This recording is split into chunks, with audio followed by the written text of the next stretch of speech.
rolls in Melbourne. Its fashion, music, art and nightlife credentials are all hot, and even our own queen of cool, Lily Allen, has been spotted hanging out there. Like all the best cities, you need to have some insider knowledge to make the most of Melbourne, so we caught up with some of the locals to get the inside track. Melbourne is kind of a mixture of many different kind of ideologies and mediums that come together. That's what makes it different from New York or Berlin, is we've got the distance, and so we're able to develop an identity unique of these places. In terms of places that it reminds me of back home, I'd say the vibe of Brighton, maybe the kind of youth culture of Leeds, certain areas of London in terms of the fashion side of things. It's a good melting pot for whatever you're into. Yeah, I just like the way that it's diverse, but it's not too big, and you can walk around, wander around at like 1 o'clock in the morning and feel fine, you know. Melbourne's great because there's so much going on, there's so much culture, there's so much arts to it.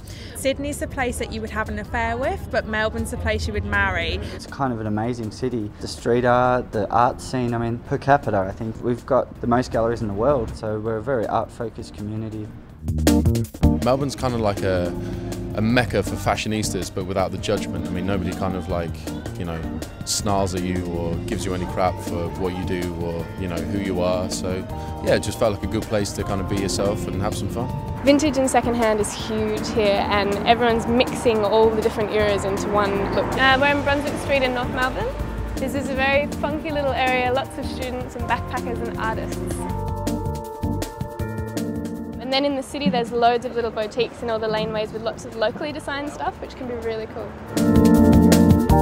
The dining scene in Melbourne is probably one of the best that you can get. I mean, Melbourne's known as a place to come and eat. We enjoy the city, we really grasp it, and that's why I love people are always out and about.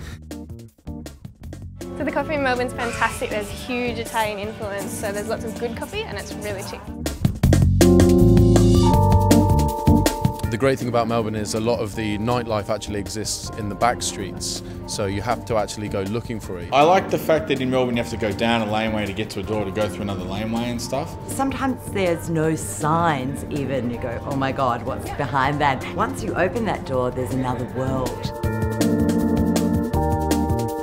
We wanted to give people a chance to go somewhere that they could just hang out and not have to worry about lining up on the door and paying to get in. And there's plenty of choice for everybody. You can pretty much have a good night out anywhere around Melbourne any night of the week. Peacocks. George Lane Bar. Workshop. Ovita's good. The rooftop bar, which is beautiful at night. In the summer it's a cinema. The Riverside, I think that's what it's called. There's too many in the name. There's lots and lots and lots. Well, Melbourne's got the most amazing sort of live music and comedy scenes. You go to SB or you go to the Corner and stuff, like they have the Strokes play and it's only like $15, you know. There's something for everyone, and in fact there's numerous things for everybody. There is so much going on, you just don't want to leave.